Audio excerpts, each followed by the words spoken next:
சங்கீதம் 56:3. நான் பயப்படுகிற நாளில் உம்மை நம்புவேன். மனுஷனுடைய வாழ்க்கையில் பயங்கிறது எப்போ வேணாலும் என்ன செய்யலாம், வரலாம். இந்த உலகத்தில் பயப்படாத ஒரு நபரை நீங்கள் காட்ட முடியும்னா எனக்கு தெரியாது. அப்படி ஒரு நபர் இருக்கிறதாட்டு அவர் எவ்வளோ பெரிய ஆளாக இருந்தாலும் சரி, அவனுக்கு என்ன வரும், பயம் என்பது கண்டிப்பாக இருக்கும். ஏன்னா பயப்படலைன்னா மனுஷன் என்னை ஒருத்தனோட உயிரோடு இருக்க மாட்டான், செத்துருவான். எவ்வளோ பெரிய வில்லாதி வில்லனாக இருந்தாலும் சரி, இவ்வளோ பெரிய வால்டேஜ் கரண்ட் போகுதில்ல, கரண்டில் தொட்டால் சாவம்னு தெரியும். அவ்வளோ பெரிய வில்லன் தானே, அவனை தொட சொல்லும் போகும். அவனுக்கு உயிர் மேலே ஒரு பயம் இருக்குது. அப்படி பயப்படாத மனிதர்கள் இந்த உலகத்தில் கிடையவே கிடையாது. எல்லாருக்கும் ஒரு பயம் இருக்கும். ஆனால் பயப்படும் போது என்ன செய்கிறோங்கிறத முக்கியம். எல்லாருக்கும் பயம் வருது. பயம் எந்த நேரத்தில் வரும்னு தெரியாது. சிலருக்கு பேயை பார்த்தா பயம், சிலருக்கு சில பள்ளியை பார்த்தா கூட என்ன செய்யுது, பயம் இருக்குது. சிலருக்கு பாச்சாவை பார்த்தாலும் பயம் இருக்குது. அது ஒவ்வொரு மனுஷனுக்கும். சில ஆளுக்கு பார்த்தீங்கன்னா பேயை பார்த்தா பயம் இல்லை, சுடுகாட்டிலே போய் கிடப்பான். சரியா? சில ஆளுக்கு எதை கண்டும் பயம் இல்லை, அவன் பயப்படாமல் இருந்துட்டு இருப்பான். ஆனால் அவனுக்கும் ஒரு பயம் இருக்கும். ஏதோ ஒரு ஒன்று வேண்டாம், அவனுக்கு எதிராக கடங்காரம் வந்து ஒரு பயம் இருக்குமா இருக்காதா? பெரிய ஆள் தான், ஐயோ வந்துட்டானே, இப்போ பணம் கேட்பானே, வில்லாதி உள்ளம் தானே. பேய்க்கு பயப்படலை, நாய்க்கு பயப்படலை, எந்த இதுக்கும் பயப்படலை. ஆனால் இப்போ கடன்காரனுக்கு பயந்தே ஆகணும். பார்த்தீங்களா? அப்போ ஏதோ ஒரு பயம் மனுஷனுக்கு வரத்தான் செய்யும். அப்படி சங்கீதக்காரனாகிய தாவீதுக்கு நிறைய பயங்கள் வந்திருக்கு வாழ்க்கையில். அவர் சொல்லும் பொழுது வாசிக்கலாம். சங்கீதம் 56:4 வாசிங்க. தேவனை முன்னிட்டு அவருடைய வார்த்தையை புகழுவேன், தேவனை நம்பி இருக்கிறேன், நான் பயப்படேன், மாம்சமானவன் எனக்கு என்ன செய்வான். அப்போ இதுக்கு முன்னாடி உள்ள வசனம் யார் சொன்னது? அதுவும் தாவீது சொன்னதுதான். நான் பயப்படுகிற நாளில் உம்மை நம்புவேன். இதுக்கப்புறம் பார்த்தீங்கன்னா 5ஆம் வசனம், நித்தமும் என் வார்த்தைகளை புரட்டுகிறார்கள், எனக்கு தீங்கு செய்வதே அவர்கள் முழு எண்ணமாக இருக்கிறது. அப்படிப்பட்ட ஒரு சங்கீதக்காரன் தான் சொல்கிறாரு, நான் பயப்படுகிற நாளில் கர்த்தரை நம்புவேன். அப்போ பயம் வரும்பொழுது என்ன செய்கிறோங்கிறதா என்னைக்குடைய செய்தி. பயத்தில் நம்பிக்கை இருக்கா, இல்லை நம்பிக்கை செத்து போச்சா? பயப்படும் பொழுது நாம் எந்த ஒரு சூழ்நிலையில் நாம் இருக்கிறோங்கிறது நமக்கு தெரியும். ஆனால் என்ன முடிவு எடுக்குங்கிறது தான் முக்கியம். சில பார்த்தீங்கன்னா பயந்துட்டு, நான் உங்களை பார்க்காம இருந்திருந்தேன்னா இன்னைக்கு சாவறதுன்னு ஒரு முடிவு எடுத்திருந்தேன், நல்ல ஐடியா கொடுத்தீங்க, இல்லை எனக்கு வேறு வழியே இல்லை அப்படின்ட்டு நிறைய பேர் என்கிட்ட சொல்லியிருக்காங்க. ஒருத்தர் சாவறதுக்கு போயிட்டு இருக்கான் பைக்கில், திடீர்னு எதாச்சியாக என்ன பார்த்தான், நானும் சும்மா எதாச்சியாக கை காட்டினேன், ஹாய் அப்படின்னு, அவ்வளோதான் வண்டியை நிப்பாட்டினேன். டக்குன்னு வேகமாக நிப்பாட்டிட்டு, அண்ணே உங்களை பார்த்தது சந்தோஷம் அப்படின்னு சொல்லிட்டு கடகடான்னு பேசிகிட்டே இருந்தால் திடீர்னு கண்ணீர் விட்டு அழுதுட்டு பேசிகிட்டு இருக்கான். நான் இப்போ எங்கே தெரியுமாண்ணே போகிறேன், எங்கடா போகிறேன், சாவ போகிறேன்னு. அதுக்கு இங்கே போகிறேன், தெரியாத இடத்துல போய் சாவ போகிறேன். எப்படி சாவேன்னா நிறைய ஐடியாக்கள் சொன்னான். இப்படி பண்ணணும், இப்படி பண்ண போகிறேன் அப்படின்ட்டு. பிறகு நானே அவசரமாக போயிட்டு இருந்தேன். பிறகு சித்திரக்கூடாத பிறகு நின்று எடுத்து அவனை காப்பாற்றி அவன் டோட்டலாக மைண்டு மாதிரி, நல்ல வேலைண்ணே உங்களை பார்க்கலன்னா செத்துருப்பேன். இன்னொருத்தன் அதே போல் நாகர்கோவில் பார்க்கில் வந்து இருந்துட்டு எனக்கு திடீர்னு ஃபோன் அடித்தான். சத்தியமாக சொல்கிறேன், எனக்கு ஃபோன் அடிக்கிற ஆளே கிடையாது. கிட்டத்தட்ட 10 வருஷம் இருக்கும் ஃபோன் அடித்து. அண்ணே நம்பர் இருந்துச்சு, பழைய நம்பர். ஃபோன் அடித்து, அண்ணா எங்கே இருக்கீங்க, நான் இங்கே கடைசியாக உங்களுக்கு ஒரு ஃபோன் அடிக்கணும்னு தோணுச்சு, அதான் அடித்தேன். என்ன ஃபோனு, சாவரம் எல்லாரும் எனக்கு தான் கடைசியில் அடிச்சு சாவரம், அவ்வளோ போலீஸ்காரன் எனக்கு தான் ஃபோன் அடிக்கும், லாஸ்ட்டு கால் உங்களுக்கு தானே சார் வந்திருக்கு அப்படிங்க. அப்போ ஏன்பா நீ கடைசியான ஃபோன் அடிக்கிற, இப்போ தான் ஃபஸ்ட்டே அடிக்கிறேன், எனக்கு 10 வருஷத்துக்கு போகிறோம் அப்படின்னு. அப்போ ஒன்று சொன்னாப்புல, இப்படி சாவு போகிறேன் சார், நல்ல விஷயம் தானே சாவு, அதெல்லாம் ஒன்றும் பிரச்சனை இல்லை, சரி அதுக்கு நீங்கள் வந்துட்டு என்னை பார்த்துட்டு மற்ற என்னை சாப்பிட்டுட்டு போய் சாவு அப்படின்னு காமெடியாக சொன்னேன். அப்போ வந்துன்னா, இல்லை நீ சீரியஸாக பேசுகிறேன், நானும் சீரியஸாக தான் போய் சொல்கிறேன், நீ சாவு முதல்ல, இங்கே வந்துட்டு வீட்டுக்கு வந்துட்டு நான் வீட்டில் இருக்க சாப்பிட்டுட்டு போய் சாப்பிடு, 15 கிலோமீட்டர் டிஃப்ரெண்ட்டு. அப்புறம் நேராக பைக் எடுத்துகிட்டு வந்தான். அவர் ஒரு RS கண்டர் தான் போச்சிருப்பார். அப்போ அவர் அந்த காலத்திலே நோக்கியா ஃபோனில் எவ்வளோ விலை கூடின ஃபோன் இருக்கும், அதெல்லாம் அந்த ஊரில் அவனோட நல்ல விலை கூடின ஃபோன் எவனும் வைக்கக்கூடாது, அப்படி வச்சுருப்பான். N90 N70 அது இது லொட்ஸ்க்கு. இன்றைக்கி என்னங்க ஒரு கேமரா 3 கேமரா, அன்றைக்கி இந்த சைடில் ஒரு கேமரா இருக்கும், இந்த பக்கம் ஒரு கேமரா, இப்படி இருந்துட்டு சைடில் இருக்க ஃபோட்டோ பிடிக்கலாம். இன்றைக்கி என்ன ஃபோன் வச்சுருக்கீங்க நீங்களாம்? நோக்கியா N90 N75 இருக்கும். இந்த சைடில் கேமரா இருக்கும், 2 பக்கம். இப்படி இருந்து இப்படி செல்லை பார்த்துட்டு இருப்போம், ஆனால் சைடில் இருக்கும் ஃபோட்டோ எடுத்துடலாம். நீங்கள் முன்னாடி தானே கேமரா போட்டு வைக்கிறீங்க. அங்கேயே பெரிய பெரிய பணக்காரங்கெல்லாம் வெளிநாட்டில் வந்தோடனே பெரிய பெரிய செல்லு, விதவிதமான செல்லெல்லாம் நோக்கியால் இறக்கியிருந்தாங்க அந்த டைமில்.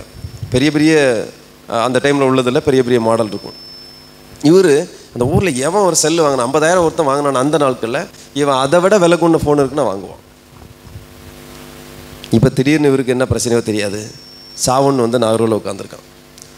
அப்போ நான் கூப்பிட்டு எங்கள் ஊருக்கு வர சொல்லி சாப்பாடெலாம் கொடுத்து தண்ணியெல்லாம் கொடுத்து, சரி நீ இப்போ என்ன பண்ணணும் ஐடியாவில் இருக்க சொல்லி நிறைய கவுன்சிலிங்லாம் கொடுத்த பிறகு நல்ல வேலை உங்களை பார்த்தேன், இல்லைன்னா கடைசியாக உங்களுக்கு தான் ஃபோன் போட்டுட்டு சாவுன்னு நினச்சேன்.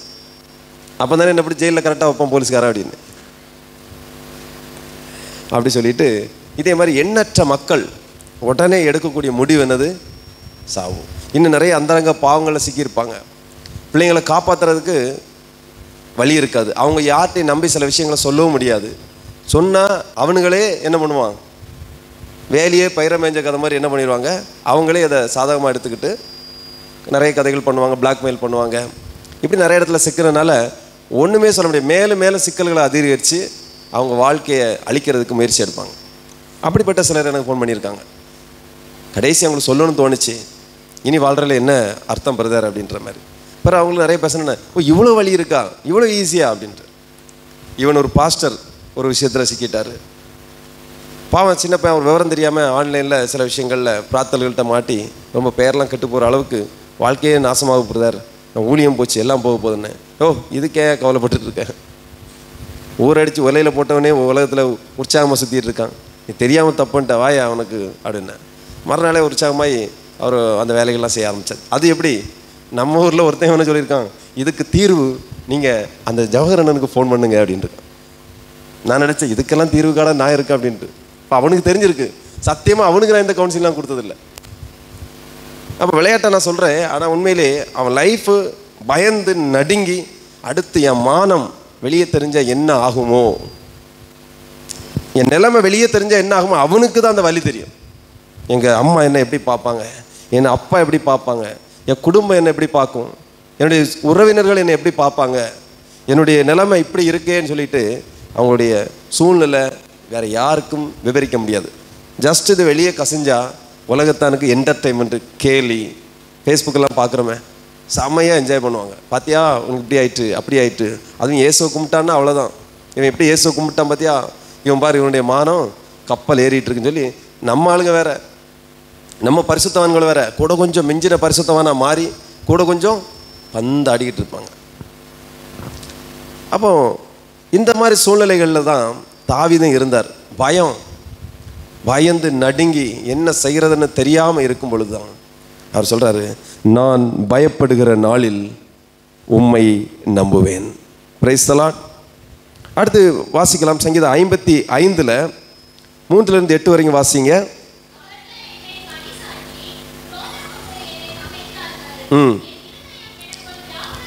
என் இருதயம் எனக்குள்ளே வியாகுலப்படுகிறது, என்ன வந்திருக்கிறது, மரண திகில் என்மேல் விழுந்தது, பயமும் நடுக்கமும் என்னை பிடித்தது, அருக்களிப்பு என்னை மூடிற்று. புறாவை போல் சிறகுகள் இருந்தால் நான் பறந்து போய் இளைப்பாறுவேன். நான் தூரத்தில் அலைந்து திரிந்து வனாந்தரத்தில் தங்கியிருப்பேன். பெரும் காற்றுக்கும் புசலுக்கும் தப்ப தீவிரித்து கொள்வேன் என்றேன். போதும். கவனித்தீங்களா? மனுஷனுடைய வாழ்க்கையில் என்னெல்லாம் நடக்குது. அவன் சொல்கிறான், அது வரைக்கும் அந்த ஊரில் இருக்க ஹாப்பி, இதுக்கப்புறம் அந்த ஊரில் இருந்தால் எல்லாரும் அசிங்கமாக பேசுவான். சொந்தக்காரன், குடும்பக்காரன் எல்லாரும், ஐயோ எப்படி இருந்தான், இப்படி போயிட்டானே, இப்படி போயிட்டானே, இப்படி ஆயிட்டாலே, இப்படி ஆனானே, கேட்டு கேட்டு கேட்டு இன்னும் கொஞ்சம் கூட அவனுக்கு அந்த வாழவே அந்த ஊரில் இருக்கிறதுக்கே பிடிக்காமல் போயிடும். அதே போல் தான் சங்கீதக்காரனுக்கும் வந்துச்சு. அவர் என்ன சொல்கிறாரு, எனக்கு புறாவை போல சிறைகள் இருந்தால் நான் பறந்து போய் எங்கேயாவது போய் என்ன செஞ்சுருப்பேன், இளைப்பாருவேன். கண்ணுக்கு தெரியாத இடங்களுக்கு எங்கேயாவது போய் இளைப்பாருவேன். ஆனால் பறந்து போகிறதுக்கு சிறகு இல்லை, என்கிட்ட தப்பிக்கிறதுக்கு எனக்கு வழி இல்லை. இதே ஊரில் தான் இருந்தாகணும். கொஞ்சம் பணம் இருந்துன்னா வேறு எங்கேயாவது போய் ஒரு வீடை வாங்கி இருந்திருக்கலாம்.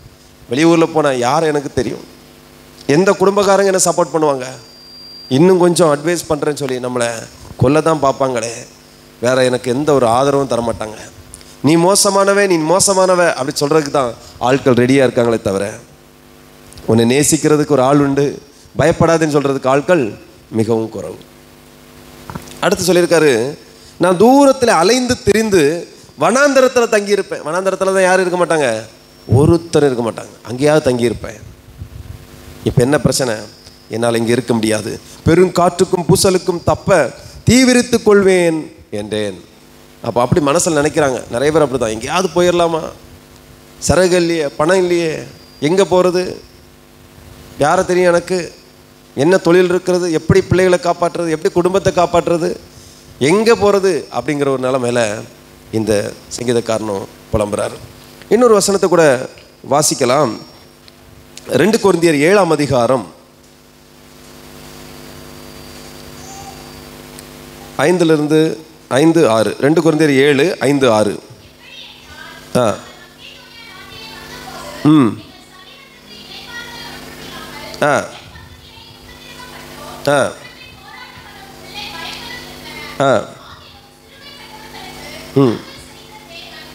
எப்படி என்றால் அவர் பவுல் சொல்றாரு, நாங்கள் மக்கெதோனியா நாட்டில் வந்தபோது எங்களுக்கு சரீரத்திற்கு இளைப்பாறுதல் ஒன்றுமே இல்லை, கொஞ்சம் கூட ரெஸ்ட் இல்லை எங்களுக்கு, எப்பக்கத்துலேயும் உபத்திரவப்பட்டோம், உதவுறதுக்கு ஆள் இல்லைன்னு அர்த்தம். அப்போ ஓய்வு இல்லாமல் ஓட வேண்டிய ஒரு சூழ்நிலை, எங்கேயும் தங்க முடியாது, புறம்பே போராட்டங்களும் உள்ளே பயங்களும் இருந்தது. போராட்டம் நிறைந்த வாழ்க்கை தான் பவுலுக்கு. உள்ள என்னது? பயம். பயம் நிறைந்து போய் இருக்கிறார். இந்த பவுலுக்கு எத்தனை வரங்கள் உண்டு? எத்தனை வரம்? 9 வரம் நிறைந்த பவுல் வெளியே போராட்டங்களை சந்திச்சு உள்ள பயத்தோடு இருக்கிறார். சூரிய செடிக்கு கீழே ஒருத்தர் இருந்தார், அவர் பேர் என்ன? எலியா. எத்தனை பேரை பயம் காட்டினாரு. அப்ப எப்படிப்பட்ட ஒரு சக்தி வாய்ந்த வானத்திலிருந்து அக்னி இறக்குன ஒரு தேவ மனுஷன் இப்ப எங்க அடக்காரு? எங்க இருக்காரு? சூறை செடிக்க கீழே காட்டுக்குள்ள ஒளிஞ்சு போய் கிடக்காரு. கிறிஸ்துக்குள் அன்பானவர்களே, அப்ப தேவ பிள்ளைகளுக்கும் பயம் என்ன செய்யும்? இருக்கும். தேவ பிள்ளைகளும் பயந்து ஒளியக்கூடிய நிலைமை வரும். ஒரு ராஜ்யத்துக்கே அவர் என்ன செஞ்சாரு? தீர்க்க தரிசனம் சொல்லி கொண்டிருந்தார். ராஜாக்கள் வரைக்கும் பயந்தாங்க. ஆனா இன்றைக்கு சூறை செடிக்க கீழே பயந்து போய் ஒளிந்து கொண்டு இருக்கிறார். அதே போலதான் பவுலும். வெளியே போராட்டங்கள், உள்ளே பயங்களும் நிறைந்தது. 6ஆம் வசனம், ஆகிலும் சிறுமைப்பட்டவர்களுக்கு ஆறுதல் செய்கிற தேவன் தீர்த்து வந்ததினால் எங்களுக்கு ஆறுதல் செய்தார். தீர்த்துங்கிற உடன் ஊழியக்காரங்கள உதவி ஊழியக்காரன் அவருக்கு ஆண்டவரால் அனுப்புறாரு. ஏன்னா அவர் ஒத்தையில ஊழியஞ்ச இடத்துல கஷ்டப்பட்டு அவர் பயங்கரமான நிந்தைகளை அனுபவிச்சு, இன்னும் மக்கெதோனியா நாட்டு சபை மக்கள் பார்த்தீங்கன்னா ரொம்ப உபத்திரவத்தில் உள்ள மக்கள், ரொம்ப ஏழை மக்கள், ரொம்ப கஷ்டப்படுகிற மக்கள், கிராமப்புற மக்கள். இவருக்கு செலவு கூட காசு கிடையாது, சாப்பிட்றது கூட ரொம்ப கஷ்டம், யார்கிட்டையும் கேட்கறதுக்கு கூச்சம். ஏன்னா இவர் எப்படி வாழ்ந்தவர்? கப்பல்கள், பல ஃப்ரெண்ட்ஸுகள், அதிகாரங்களில் இருந்த மனுஷன் இப்போ ஆண்டவர் நிமித்தம் எங்கே வந்து கிடக்காரு? ஒரு வயிற்று கஞ்சி கிடைக்காதா? கஞ்சிக்கா ஊழித்து வரல, ஊழித்து வந்த இடத்துல கஞ்சி இல்லாமல் இருந்தார். எத்தனை பேர் புரியுது நான் சொல்கிறது? இன்னைக்கு கஞ்சிக்கா ஊழியத்து வந்தவங்க நிலைமையினால தான் கிறிஸ்தவம் என்ன செஞ்சிட்ருக்கு? நாறிக்கிட்டு இருக்கு. காலையில் ஒரு வீட்டில் உட்காந்துருவான். என்னத்துக்கு உட்காரான்? சிலவங்க உண்மையிலே ஆண்ட பிள்ளைகள் நேசி உட்காருவாங்க. நம்மெல்லாம் வீட்டுக்கு போகலன்னு தான் நிறைய பேர் என்ன கம்ப்ளைண்ட், இவர் வீடு சந்திக்கவே வர்றதில்லை, நான் வரமாட்டேன், நீங்கள் சோறு தந்தீங்களா, கஞ்சி தந்தீங்களா, ஒன்றும் தரமாட்டீங்க. ஆனால் நிறைய பேர் நீங்கள் பார்த்தீங்க காலையில் கரெக்டாக டிஃபனுக்கு ஒரு வீட்டுக்கு போயிடுவாங்க, கரெக்டாக அதே போல் மத்தியானம் ஒரு வீட்டுக்கு போயிடுவாங்க, சாயங்காலம் ஒரு வீட்டுக்கு போயிடுவாங்க. டிஃபன் ஆச்சு, காணிக்கையாச்சு, மத்தியானம் சாப்பாடாச்சு, காணிக்கையாச்சு, சாயங்காலம் டிஃபன் ஆச்சு, டின்னர் ஆச்சு. அப்போது அதில் ஒரு சில பாதிக்கப்பட்ட குடும்பம் என்கிட்ட சொன்ன விஷயத்த சொல்கிறேன். இந்த மனுஷனுக்கு அறிவு கிடையாதான்? நான் வந்த மனுஷனை வெளியே போக சொல்ல முடியுமா? காலையில் பிள்ளைங்க ரெடி ஆகிட்டு இருக்காங்க, காலையில் கரெக்டாக வந்து நிற்கிறான். இவனுக்கு ஜோம் பண்ண வேறு டைமே இல்லை, இப்படியே கேட்குறாங்க. இவனுக்கு என்ன டைம் இல்லையா? வெளியே சொல்ல முடியாது. சொல்ல முடியுமா? வந்தால அவனை எதுக்கு மதிக்கிறாங்க? ஒரு தேவ மனுஷன் சொல்லி மதித்து அவங்க உள்ள வைக்கிறாங்க. இவனுக்கு வேறு வேலையில் காலையில் வந்து நிற்கிறான். ஜபம் பண்ணுற ஜபம் எனக்கு அவசியம்தான், நேரம் இருக்குல்ல. ஒருவன் உரத்த சத்தமாய் அதிகாலையில் சொல்லும் ஆசீர்வாதம் அவனுக்கு சாபமாய் முடியும் சொல்லி வேதம் சொல்கிறது. காலையில் 5 மணிக்கு 4 மணிக்கு வந்து உங்கள் வீட்டில் வந்து ஏசு உங்களை நேசிக்கிறார் ஆசீர்வதிக்கிறார்னா எவன்டா அது காலத்தை தூங்க விடாம என்ன இப்போ தான் கண்ணு அசந்தேன் அப்படின்னு சொல்லி அது இரிட்டேஷனை உருவாக்கும். அதான் அன்பு இல்லைன்னா என்ன இருக்குமா, சத்தமிடுகிற வெண்கலம் போல இருக்குண்டு. அப்போ என்ன பர்பஸ்? நான் ஜெபம் பண்ண வருகிறேன்னா உன் குடும்பத்தை நேசித்து வர்றேன்னா, இல்லைன்னா என்னுடைய தேவைக்கு வர்றேன்னா. நிறைய ஊழியர்கள் கஷ்டப்படுறாங்க, வெளியே என்ன செய்ய மாட்டாங்க, சொல்ல மாட்டாங்க. ஆண்டோட சமூகத்தில் பாதத்தில் உட்காந்து அழுது ஒப்பாரி வச்சுட்டு போவாங்க. கூப்பிடாமல் ஒரு வீட்டுக்கு நான் ஜெபத்துக்கு போகணுன்னா அது எந்த வீடாக இருக்கணும்? அப்போ நாங்கள்லாம் அன்பு இல்லாமல் தான் வராமல் இருக்கோம். கூப்பிடாமல் ஒரு வீட்டுக்கு ஜெபத்துக்கு போகிறோன்னா எந்த வீடு தெரியுமா? ஆண்டவர் அறியாத ஒரு வீடு. அல்லேலூயா. ஆண்டவரை அறிஞ்ச வீட்டில் அவங்க தான் தெரிஞ்சாச்சே, அவங்களுக்கு தான் என்னது தெரியும் ஆண்டவரை. அப்போ அவங்க கூப்பிடணும், எனக்கு வீட்டில் இன்றைக்கி நீங்கள் வந்து ஒரு ஜெபம் பண்ணணும், ரொம்ப நாள் ஆச்சு, எனக்கு கொஞ்சம் ஆவியில் உற்சாகம் குறைவாக இருக்குது, அதான் மனசு கொஞ்சம் சரியில்லாமல் இருக்குது, வீட்டில் கொஞ்சம் ஏதோ பிசாசு போராட்டங்கள் போல் தோணுது, எனக்கு கொஞ்சம் இரிட்டேஷனாக இருக்குது, வீட்டில் சமாதானம் இல்லை, எங்கள் வீட்டுக்கு வந்து ஒரு ஜெபத்தை பண்ணிட்டு போங்க. நீங்கள் வந்து இருந்துட்டு போனாலே எனக்கு ஒரு ஆசீர்வாதமாக இருக்குன்னு கொஞ்சம் ஆலோசனை தேவைப்படுது. என் பிள்ளைக்கு ஒரு ஆலோசனை கொடுங்க, எங்கள் வீட்டுக்கு ஒரு ஆலோசனை கொடுங்க, ஒரு வாங்க. அன்றைக்கி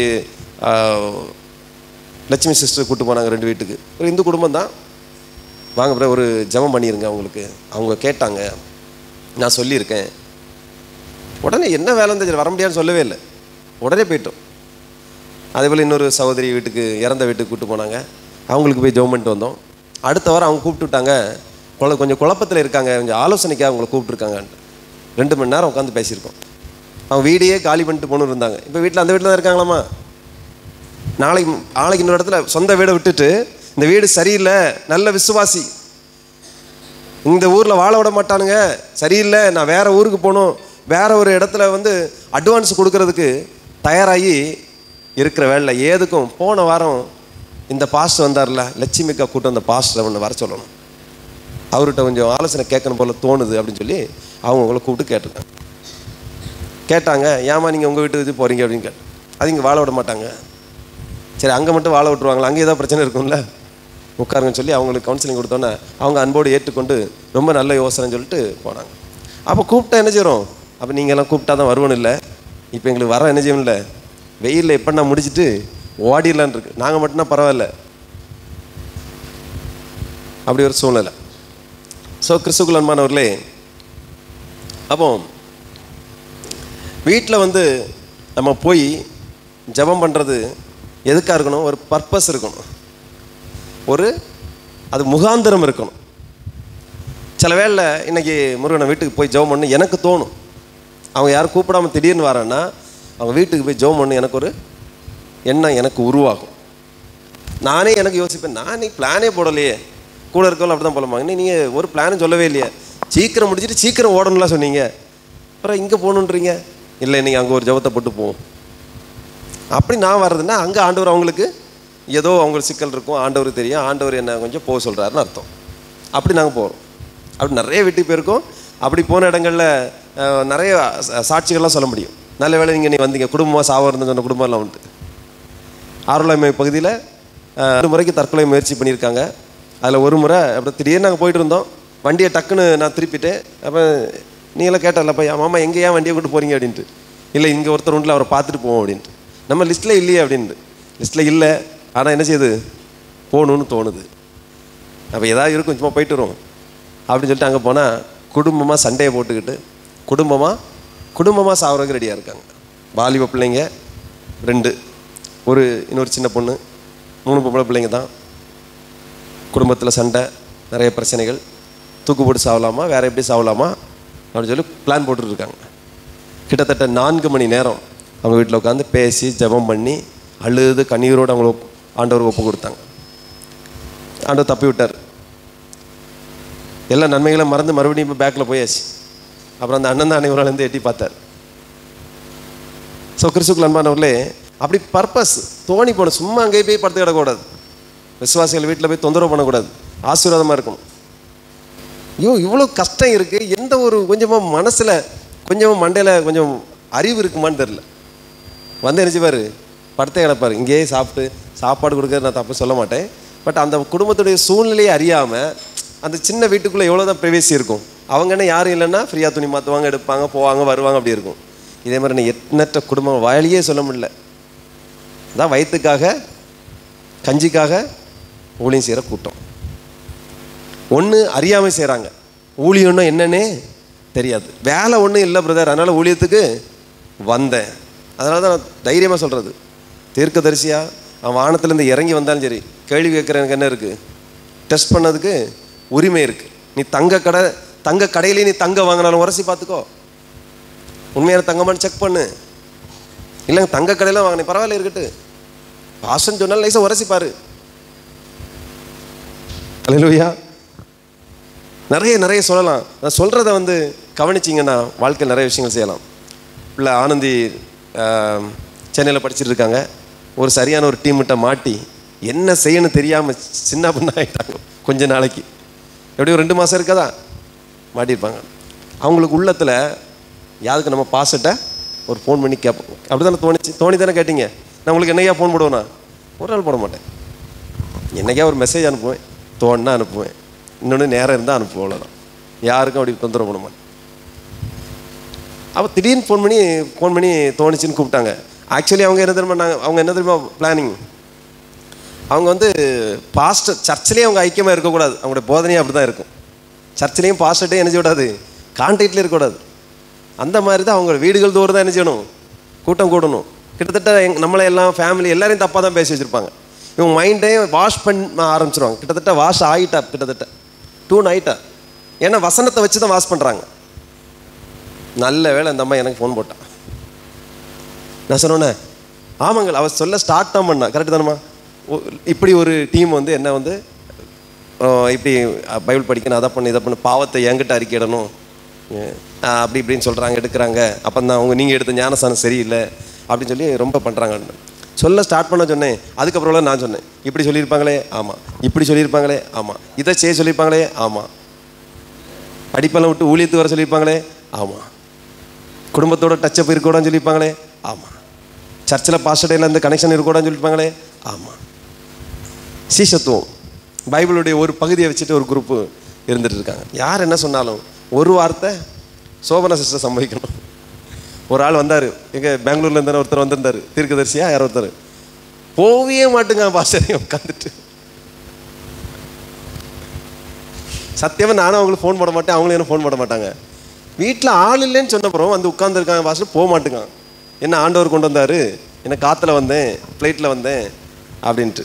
பிறகு நான் அந்த ஆள்கிட்ட பேசி, எதுனாலும் பேசி தரமுல்ல, வெளியே வாயா, வீடு எல்லாம் ஊழியத்துக்கு போனால் 2 பேர் போங்க, ஒத்தையில் போகாதீங்க. அவர் கூப்பிட்டு தனியாக அட்வைஸ் பண்ணி பறந்துட்டு இருந்தாள், தெரிச்சு ஓடிட்டு. அப்புறம் இங்கே வரவே இல்லை, ஆண்டவரே வர வைக்கல.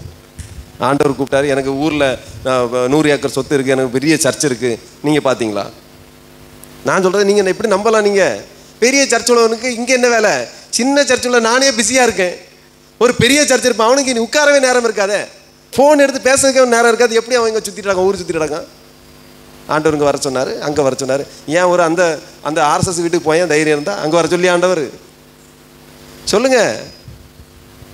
அப்போ நம்ம சிலருக்கு சொல்கிற அட்வைஸ் சிலருக்கு கசப்பாக இருக்கும், நம்ம சொல்லிடுவோம். பிறகு என்னைக்காவது நெல்லிக்காய் சாப்பிட்டுட்டு என்னைக்காவது தண்ணி குடிப்பாங்கல்ல, அப்போ இனிப்பாக இருக்கும், அப்போ பார்த்துக்கலாம், பிரச்சனையே இல்லை இன்னைக்கு. ஆனால் நறுக்குன்னு சொல்லி விட்டுருவோம். அவங்க கூப்பிட்டு சொன்னாங்க, மறுநாள் நம்ம சர்ச்சுக்கு வரணுன்னாரு, ஆண்டவர் சொன்னார்னாரு, போனார்னாரு, பிறகு வாங்கி கேட்டினாரு, போனார். நான் சொல்கிற அட்வைஸை தான், இப்போ பிரசங்கம் பண்ண தெரியலன்னா கூட பிரச்சனை இல்லை, போய் மூட்டையில் அடிக்க விடாதீங்க. ஒரு வசனத்தை எடுத்து ஆறுதலாக அவர் வார்த்தை பேசிட்டு போயிருங்க. தேவையில்லாத ஏதோ ஒன்று சொல்லி என்னத்தையா குழப்பி விட்டு போகாதையா. இப்படி தான் நான் நிறைய விட்டு சொல்லுவேன். ஸோ கிறிஸ்துவ அன்பானவர்களே, இங்கே பவுலுக்கு 9 வரம் இருந்துச்சு. ஆனால் வறுமை, கஷ்டம், நெருக்கம், போராட்டம், அப்புறம் பயமும் அவருக்கு இருந்துச்சு. அதான் சொல்கிறாரு, மக்கோதுனியா நாட்டில் நான் வந்தபோது எங்கள் சரீரத்திற்கு இளைப்பாறுதல் ஒன்றுமே இல்லை. நல்ல ரூம் கிடைக்காது, நல்ல ஒரு படுக்கிறதுக்கு இடம் இருக்காது. நாங்கள் ஒரு ஊழியத்துக்கு போயிருந்தோம், காடு வெட்டியில் பார்த்தீங்கன்னா 3 நாள் கன்வென்ஷன். அப்போ எங்கள் நம்ம தலைமை போதது தான் சிறப்பு செய்தியாளர், பாடல் ஆராதனை நாங்கள் போகிறது ஒரு பைக்கில் போயாச்சு. பெரிய கன்வென்ஷனுக்கு போகிறோம். சரி, அதுவும் பார்த்தீங்கன்னா ஒரு சிஎஸ்சி சபை. அப்போ சிஎஸ்சி சபை தானே, தைரியமாக போவோம்ப்பா. நல்ல ஒரு குக்கிராமம், காட்டு வழியாக அங்கே இங்கே போய் சேர்ந்துட்டோம். காடு வெட்டியில் போய் சேர்ந்தாச்சு. அங்கே பார்த்தா அந்த கிராம வழக்கத்துப்படி சபை நாள் விழா 3 நாள் கன்வென்ஷன். பார்த்தீங்கன்னா நொங்கா வெட்டி அடிக்கி லைனாக என்ன பண்ணியிருக்காங்க, தெரு ஊரா நொங்கு பனையில அது இதுன்னு சொல்லி காணா ஒரு கல்யாணம் மாதிரி ஒரு ஜொலின்னு பெரிய. ஏன்னா எல்லாம் அந்த மக்கள்லாம் கொடவிழா அது இது நடத்தின ஆட்கள் எல்லாம் ஆண்டவர்களும் வந்துட்டாங்க. இங்கே வந்து அதை சந்தோஷமாக கொண்டாடுறாங்க. அவ்வளோ இளநீ என்னது அப்படியே கொலையாக கட்டி வச்சுருக்காங்க. அழகாகவே இருந்து பார்க்க. அன்றைக்கெல்லாம் டிஜிட்டல் மொபைல்லாம் ஒன்றும் இல்லை, இருந்தால் அது ஃபோட்டோ எடுத்துக்கலாம். அங்கே போயாச்சு. ஸ்டேஜ் எல்லாம் போட்டு அமர்க்கலைப்படுத்தி பயங்கரமாக எல்லாம் பண்ணி. சர்ச்சும் பெரிய சர்ச்சு, ஆனால் சின்ன ஊர் தான். ஊர்னா மக்கள் நிறைய இருப்பாங்க, கிராமம் எல்லாம் ஓகே. முதல் நாள் போனோடனே போய் நேரடியாக போய் கன்வென்ஷன் அட்டன் பண்ணியா, பாட்டு பாடியாச்சு, பிரசங்கம் பண்ணியாச்சு, வல்லமை இறக்கியாச்சு, சாப்பிட்டாச்சு திருப்தியாக. படுக்கிறதுக்கு ஒரு இடத்துக்கு கொண்டு விட்டாங்க. இப்போ தான் மேட்ரு ஸ்டார்ட் ஆகுது. அவ்வளோ பெரிய வீடுகள்லாம் இருக்குது. சர்ச்சுக்குள்ளே படுக்க சொல்லியிருந்தா நாங்கள் படுத்திருப்போம். ஏதோ ஒரு கொட்டைகளை கொண்டு படுக்க வச்சாங்க. சத்தியமாக சொல்லுவோம், ஒரு ராத்திரி நான் கூட கொசு கடியே தாங்கிவிடுவேன். தலைவர் தாங்க மாட்டார். ஒரு கொசு வந்துட்டு எலும்பி இருந்துட்டு அந்த கொசுவை அடித்து கொல்லாமல் அவர் நினைஞ்ச மாட்டார். டேய் இது என்னடே உறங்கவே விட மாட்டேங்குது, பிடில அவனை பிடில இவனை பிடில அப்படி லைட்டெல்லாம் போட்டு தேடி தேடி அடிப்பார். வீட்டில் பேட்டு கீட்டு அது இது கொசு நுழையாமல் என்னெல்லாம் பண்ண முடியும். எது கொசுக்கு அவருக்கு பயம். அவர் போட்டு எனக்கு நம்மளுக்கு இது பழகி வச்சு அவரும் பழக்கம்தான். ஆனால் கொசு வீட்டில் ஏற விட மாட்டார். ஆனால் சரியான மாட்டுத்தொழு மாதிரி ஒரு இடத்துல படுக்க வச்சுட்டாங்க. அது ஒரு சின்ன பில்டிங், என்னத்துக்கு கட்டினாலும் அந்த பில்டிங் உள்ளே கொண்டு திறந்து உள்ளே விட்டாங்க. அவர் உள்ளே வந்தோடனே அவர் போனவர் சொல்கிறாரு, டேய் இது எங்கடா நம்மளை கொண்டு விட்டுருக்கானுங்க, இது ஒரு மார்க்கமாக இருக்குது அண்ணே, ஒரு 2 பாய் கிடக்கு. சரி இது ஏதோ இந்த பாலடைஞ்ச பங்களா மாதிரிலடா இருக்குது, சரி லைட் எதுவும் எரிதா பாரு, போட்டாச்சு. போட்டுட்டு படுத்தாச்சு, உறங்கியாச்சு. ராத்திரி ஃபுல்லாக எங்களுக்கு ஜபம், தூங்காமல் விழித்திருந்த ஜபம் இல்லை, தூங்குவதற்கு ஒரு ஜபம் போடணும் இல்லையா, அந்த ஜபம் போட்டுருந்தோம். கொசு கடி விடிய தூங்கலை, கண்ணெல்லாம் வீங்கி 2 பேரும் மாறி மாறி பார்த்துட்டு காலில் பல்லையும் தேய்ச்சிட்டு குளிச்சுக்கிட்டு சீக்கிரம் போய் சர்ச்சில் போய் உட்காந்துட்டோம். ஃபாஸ்ட் வந்தார். ஃபாஸ்ட் சீக்கிரமாக வந்துட்டீங்க? ஆமாம்மா சீக்கிரமாக வந்துட்டோம். ஆமாம் நல்லா தூங்குனீங்களா? தூங்கினா தானேயா இங்கே நாங்கள் முழிச்சு வர்றதுக்கு சொல்லி ஏதோ மத்தியானம் சர்ச்சில் கொஞ்சம் படுத்து தூங்கியிருக்கோம். நீ அவங்கள்ட்ட எனக்கு ஏசி ரூம் போட்டு தரேன்னு சொல்ல முடியுமா? இதே போல் எண்ணற்ற காரியங்கள் நடந்திருக்கு. இப்போ நாங்கள் இந்த நூற்றாண்டில் சுமார் 2010 12க்கு உள்ளே இருக்கும். அந்த டைமில் தான் அந்த ஒழித்து போயிட்டு வரும்போது. அப்போது நம்ம இந்த நாட்கள் 2000க்கு பிறகு இப்படிப்பட்ட சூழ்நிலை. இது வந்து கிபி ஒரு 600 ஆண்டுகள், 600 கூட இருக்காது, கிறிஸ்து நாட்களில் தானே. அந்த 600 ஆண்டுகள் அந்த காலகட்டம் தான் நினைக்கிறேன், சரி தெரில. அந்த பவுல் வாழ்ந்த நாட்கள் அப்போ எவ்வளவு பின்னால் இருக்கும் யோசிச்சு பாருங்க. அவர் மக்கதுனியான ஒரு கிராமத்துக்கு போகிறாரு, ரொம்ப கஷ்டப்பட்ட குடும்பம். அதை சில இடங்களில் வேலை செஞ்சு ஊழியம் செஞ்சார் சொல்லி பைபிள் சொல்லுது. அதனால் வருமானத்துக்கே வழி இல்லாமல் அப்படி பண்ணியிருக்காரு. ஸோ இந்த மனுஷன் பாடுபட்டு ஊழியம் செஞ்சிருக்காரு. ஒரு கட்டத்தில் பயம், ஒத்தையில் கஷ்டப்பட்டதுனால இவருக்கு ஒரு லெட்டர்லாம் போயிட்டு வரணும்னா பல மாதங்கள் ஆகும். இப்போ எத்தனை மாதம் கஷ்டப்பட்டுருப்பான்னு தெரியாது. கடைசியாக ஒரு வழியாக, ஆகிலும் சிறுமைப்பட்டவர்களுக்கு ஆறுதல் செய்கிற தேவன் தீத்து வந்ததுனால எங்களுக்கு ஆறுதல் செய்தார். ஹல்லேலூயா. இன்னைக்கு பாருங்கள், மணிகண்டன் இருக்கான், அஜிஸ் இருக்கான், நமக்கு எல்லோரும் இருக்காங்க, பிள்ளைங்கள்லாம் இருக்காங்க. அப்போ இவங்கெல்லாம் கூட இருக்கிறனால ஒரு சந்தோஷம். தண்ணி எடுத்துகிட்டு வராங்க, அங்கே ஒரு ஹெல்ப்புக்கு ஒரு ஆள் இருக்காங்க அப்படின்றது. சர்ச்சுக்கு வந்தாலே ஒருத்தர் இருப்பார், எப்போவுமே குணசேகர் இருப்பார், ஐயா இருப்பாங்க, யாராக இருப்பாங்க. அது ஒரு பக்கம். பசங்க ஓடிச்சாடி ஆடுற பசங்க நம்மக்கிட்ட இருந்தாலும் பெரிய பலம் நமக்கு. அதை வாங்கிட்டோங்கடா, இதை வாங்கிட்டோங்கடா அப்படின்னு சொல்லிட்டு. ஒரு நாள் இவங்க 2 பேர் வரலைன்னா நமக்கு எப்படி இருக்கும்? கை ஒடிஞ்சது மாதிரி இருக்கும். பவுல் 2 கையும் ஒடிஞ்ச மாதிரி தான் இருந்திருப்பார். தீத்து உதவி ஊழியக்காரன், உடன் வேலையால் தீத்து வந்தார். அப்பா என்ன சொல்கிறாரு? சிறுமைப்பட்டவர்களுக்கு ஆறுதல் செய்கிற தேவன் தீத்து வந்ததுனால் எங்களுக்கு ஆறுதல் செய்தார். பயம் போயிட்டு இன்னும் கொஞ்சம் பழச்சிடலாம்ப்பா. எப்பா தீத்து இந்த கொசு வரட்டுப்பா, நான் கொஞ்சம் ரெஸ்ட் எடுக்கிறேன். அவர் தூங்க நான் வீச, நான் தூங்க அவர் வீச. இப்படி தான் வாழ்க்கை. பழைய ஊழியங்கள்லாம் இப்படி தான் நடந்துச்சு. ஷிஃப்ட் போட்டு தான் தூங்கணும். இந்த மாதிரி பவுல் சொல்கிறாரு. இன்னும் வாசிக்கலாம். இதில் வந்து எப்படி விடுதலை பெற்றார்கள் அப்படின்னு பார்த்தா, சங்கீதம் 34:4 வாசிங்கள். சங்கீதம் 34:4 நான் கர்த்தரை தேடினேன், அவர் எனக்கு செவி கொடுத்து என்னுடைய எல்லா பயத்துக்கும் என்னை நீங்களாக்கி விட்டார். ஆண்டவர் பாருங்க, பவுல் சங்கீதக்காரர் சொல்றாரு, இந்த பயம் வருகிற நேரத்தில் நான் யாரை தேடினேன்? கர்த்தரை தேடினேன். கர்த்தரை தேடின உடனே அவர் உடனே எனக்கு செவி கொடுத்து என்னுடைய எல்லா பயத்துக்கும் என்னை நீங்களாக்கி விட்டார். கிறிஸ்துவுக்குள் அன்பானவர்களே, உங்களுக்கும் பலவிதமான சூழ்நிலைகளில் ஒரு சில பயம் எதிர்காலங்களை குறித்து, வாழ்க்கையை குறித்து உங்களுக்கு பலவிதமான பயங்கள் வாழ்க்கையில் இருக்கும். எதை குறித்து கவலைப்படாதீங்க. முதல்ல செய்ய வேண்டியது கர்த்தரை தேடுவோம். ஹல்லேலூயா. கர்த்தரை தேடணும். முதல்ல பயத்தை நீக்குவார். ரெண்டாவது வாசிக்கலாம். 2 கொரிந்தியர் 1:8-10 வரைக்கும். ஆசியாவில் எங்களுக்கு நேரிட்ட உபத்திரவத்தை நீங்கள் அறியாதிருக்க எங்களுக்கு மனதில்லை. என்னவெனில் பிழைப்போம் என்கிற நம்பிக்கை அற்றுப்போகத்தக்கதாக எங்களுடைய பலத்திற்கு மிஞ்சின அதிக பாரமான வருத்தம் எங்களுக்கு உண்டாயிற்று. நாங்கள் எங்கள் மேல் நம்பிக்கையாயிராமல் மரித்தோரை எழுப்புகிற தேவன் மேல் நம்பிக்கையாய் இருக்கத்தக்கதாக மரணம் வரும் என்று நாங்கள் எங்களுக்குள்ளே நிச்சயித்திருந்தோம். அப்படிப்பட்ட மரணத்தினின்றும் அவர் எங்களை தப்புவித்தார், இப்பொழுதும் தப்புவிக்கிறார், இன்னும் தப்புவிப்பார் என்று அவரை நம்பி இருக்கிறோம். கரங்களை தட்டி பரலோகத்தின் தேவனை ஸ்தோத்தரிப்போம். ஹல்லேலூயா. தப்பி பிழைப்போன்னு தெரியாது. பயம், நெருக்கம், கஷ்டம், சூழ்நிலை. இந்த சூழ்நிலை வந்த உடனே சங்கீதக்காரன் கர்த்தரை தேடினாரு. பவுல் என்ன பண்ணார் தெரியுமா? ஆண்டவர் மேல் நம்பிக்கை வச்சார். தேடினாரு, இவர் நம்பிக்கை வச்சார். என்ன சொன்னாரு? நாங்கள் எங்கள் மேல் நம்பிக்கை வைக்காமல் நம்மளால என்ன செய்ய முடியாது. அதான் மேலே முதல்ல ஒத்துக்கிட்டாரு. என்ன சொல்றாரு பாருங்க, எங்களுக்கு பிழைப்போம் என்கிற நம்பிக்கை அற்று போகத்தக்கதாக, பிழைப்போம், உயிரோட வாழ்வோம் அப்படிங்கிற நம்பிக்கை அற்று போகத்தக்கதாக எங்கள் பலத்திற்கு மிஞ்சின அதிக பாரமான வருத்தம் எங்களுக்கு உண்டாயிற்று. எப்படி இருக்கு யோசிச்சு பாருங்க. பிழைக்க நீ சான்ஸே இல்லை அப்படிங்கிற ஒரு சூழல் உருவாகி விட்டதை உணர்ந்த பவுல், நாங்கள் எங்க மேல நம்பிக்கை வைக்கல, ஏன்னா நம்மளால முடியாதுங்கிற சூழ்நிலை தானே இந்த வார்த்தை வரும். எங்க மேல நம்பிக்கை வைக்கல. யார் மேல வச்சாரா? மரித்தோரை. எப்படி பேசுறாரு பாருங்க, வார்த்தைகளை பாருங்க. மரித்தோரை எழுப்புகிற தேவன் மேல் நம்பிக்கையா இருக்கத்தக்கதாக மரணம் வரும் என்று நாங்கள் எங்களுக்குள்ளே நிச்சயித்திருந்தோம். ஆனா அப்படிப்பட்ட மரணத்தினின்றும் அவர் எங்களை தப்புவித்தார். கரங்களை தட்டி அந்த தேவாதி தேவனுக்கு ஸ்தோத்திரம் செலுத்துவோமா?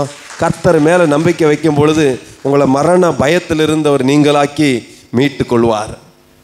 மரணம் வரும், நிச்சயத்திருந்தோம், கண்டிப்பா வரும், செத்துருவோம், பிழைக்க சான்ஸே இல்லைன்னு முடிவு பண்ணின ஒரு சூழ்நிலை, செத்து போவோன்னு சூழ்நிலை பண்ணி முடிவு பண்ணி இருக்கும் பொழுது ஆண்டவர் பிழைக்க வைத்தார், தப்புவித்தார். அது மாத்திரமல்ல, இப்பொழுதும் தப்புவிக்கிறார். அப்போ தப்புவிச்சாரு, இப்பொழுதும் தப்புவிக்கிறாரு, இன்னும் தப்புவிப்பார் என்று அவரை நம்பி இருக்கிறோம். எப்படிப்பட்ட வார்த்தை பாருங்க. 9 வரங்கள் நிறைந்த மனிதன். இந்த பயம் நிறைந்த மனிதனை தான், இந்த வீக்னஸான மனிதனை தான் ஆண்டவர் எங்க பயன்படுத்தினாரு? ஆசியா முழுவதும் பயன்படுத்தினார். பவுல் எப்போ வருவார் எங்க கிராமத்துக்குன்னு எதிர்நோக்கி மக்கள் காத்திருந்தாங்க. ஆனா பவுல் எப்படி இருக்கான்? தப்பி பிழைப்போன்னு தெரியாது. கிறிஸ்துவுக்குள் அன்பானவர்களே, பயம் ஒரு மனுஷனுக்குள்ள வந்துச்சுன்னா அவன் என்னத்தான் வெளியே சிரிச்சாலும் சரி, ஆனால் அவனை மீட்டு கொள்றதுக்கு சரியான வழியை அவன் கண்டுபிடிக்கவில்லை என்றால் அவன் நிச்சயம் பிழைப்பதற்கு கஷ்டம். மனம் விட்டு போச்சுன்னா அவன் தவறான முடிவு தான் எடுப்பாங்க. ஆனால் இங்கே தாவீது தவறான முடிவு எடுக்கலை. பயந்தான், நெருக்கம்தான், சாவுக்கு பயந்து ஓடுறது தான் வாழ்க்கையே. இப்படி என்ன வாழ்க்கைன்னு சொல்லி சாவ போகல, ஏதாவது வழியை ஆண்டவர் திறப்பார் சொல்லி கர்த்தரை தேடினாரு.